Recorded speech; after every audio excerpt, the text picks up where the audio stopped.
As the Coachella Valley Music and Arts Festival's closing weekend approaches, have you noticed the shifting dynamics? Once a hotbed of young energy and musical discovery, Coachella's allure seems to be changing. Today, we'll find out whether music lovers see Coachella as trending or outdated. Here to explore what's cool, what's not, and how festivals are reinventing the beat, we've got author and marketing professor Marcus Collins. Welcome to the show, Marcus.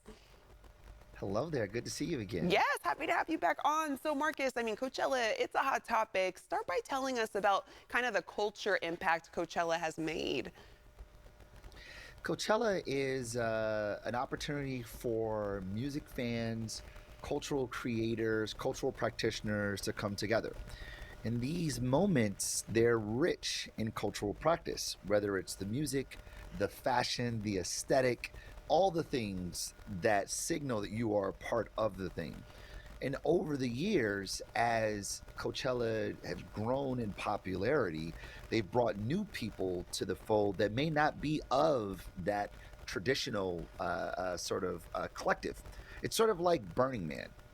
And one time, Burning Man was very much specific for a particular group of people. But as Burning Man got more successful, it got more popular, more people came that maybe were not of the community. And as a result, it sort of changed the dynamic of Burning Man. And I think we're seeing a little bit of that with Coachella as well. So let's talk about like that shift that's happening right now. Are people still going, and how are ticket sales doing in comparison to past years for Coachella? Well, ticket sales are soft this year relative to past years. We've seen Coachella where even when they just announce when the dates are going to be, people start buying. Like tickets will sell out in days. Now we didn't get a sellout this year, not last week, and they're actually softer this past for this weekend's events. And I think there's a few things at play. There are these cultural shifts in Coachella as an institution. There's these other shifts with regards to people's consumption behaviors. And that is people are going to more headline tours than they are festivals. I mean, you could thank Beyonce and Taylor Swift for that with Renaissance and Eras. But if you rewind maybe 10 years ago, 12 years ago, festivals were all the rage. And a lot of this was a byproduct of the recession. People wanted to go see different artists that they cared about and loved, but they couldn't really afford to go to all these different tours. So festivals allowed an opportunity for them to all be together. And I could see Radiohead, Jay-Z, Frank Ocean, and Gnarls Barkley. Amazing. And festivals became a perfect way to do that. Not only did it have a functional need for I could see all these different artists, but I can do it in a very unique cultural practice. Well, those are shifting quite a bit, where people are able to see their favorite artists, be it Beyonce, Taylor Swift, or even Olivia Rodrigo, and see a much more curated experience than sort of a heterogeneous cultural practice. Yeah, no, I think you hit it right on the nose.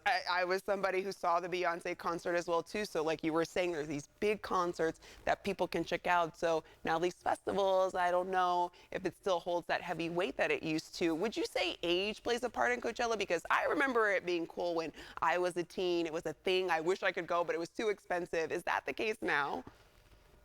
Well, I think that's the other part, that a lot of the people who are going to Coachella, these new entrants into Coachella, they're not sort of the youth. You know, we saw a similar thing with South by Southwest, where brands, older folks, I say older with big air I'm like, quotes, you're but calling me old. I, look, festival is a young man's game. It's a young person's game for sure.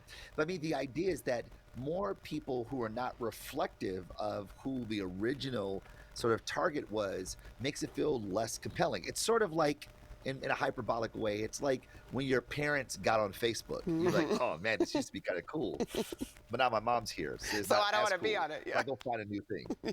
Right.